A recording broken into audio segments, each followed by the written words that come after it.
How's it going, everybody? So thought I'd just make a quick little review here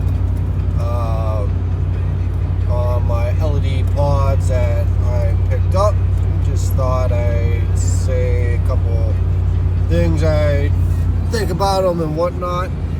So first off, they are cheap little pods. They're from Amazon, and I just needed something that'll give me a little additional light when I'm driving roads like this. As you can see, my headlights don't do a good job.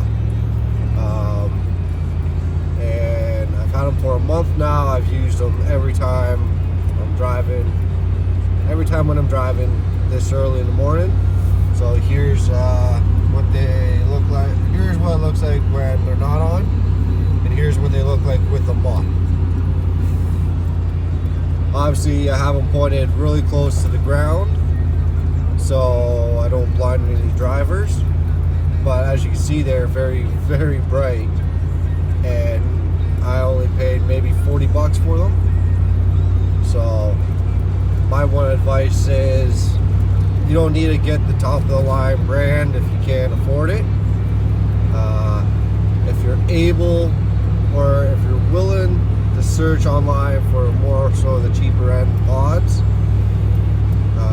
as you can see, they work just as good as what the expensive ones would. I had these for a month, and they don't get hot or anything. If anybody's wondering, I did purchase these off Amazon, and you know what? The installation time was very easy. I just placed it into where my fog lights would be, and I just joined the wires, tape, loomed it, and that's exactly where they've been ever since. I got them mounted into the bottom of my bumper, so I guess that's it for now. Don't be afraid to go cheap, especially if your budget's not that big but you want pods. Have a good one. I'll check in with you guys later, guys.